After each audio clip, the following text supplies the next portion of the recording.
And staying with the Trump administration, the president has signed an executive order promising action against international college students and others who took part in pro-Palestine protests during Israel's war in Gaza.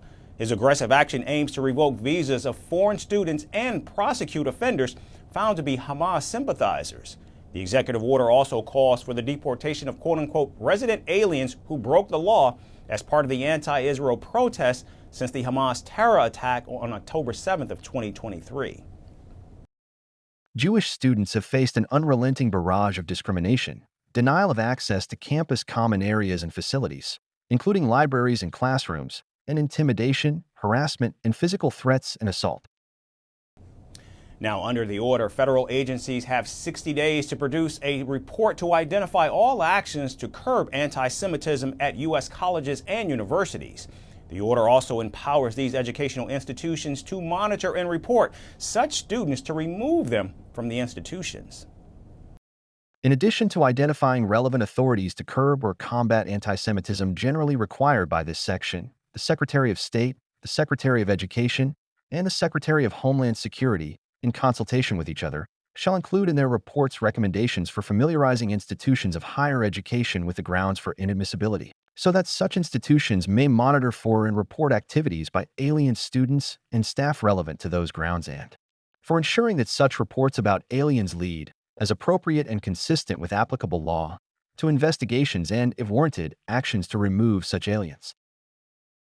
Meanwhile, civil rights activists say President Trump's executive order is likely unconstitutional and paints peaceful protesters as terrorist sympathizers.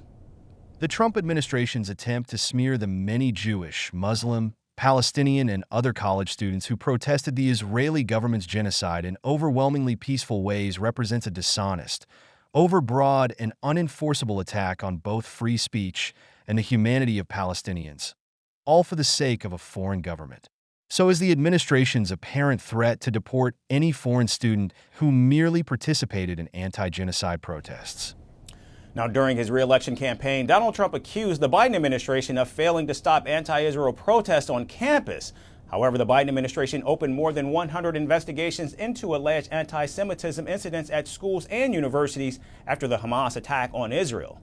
In fact, estimates suggest that more than 3,000 antagonists, including several students, were arrested across the country protesting the alleged genocide in Gaza. Several schools, including Harvard and Columbia, reached deals to settle these cases with the government before Donald Trump's return, fearing action and sanctions. We're calling the show Vantage. We hope you like what we put together for you.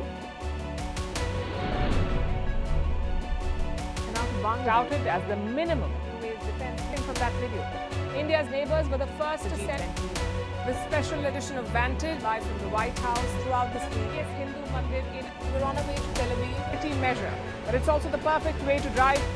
I don't think that Prime Minister of Bhutan, Sherin Tagwe. Welcome to 60% of the world's office. Prime Minister Modi did the iron. We were actually How are you doing? How do you like? It's been 1 year since that meeting. Iron bars separate you from the outside. Out the vote efforts. Trump had, it says, and at $4.3 trillion.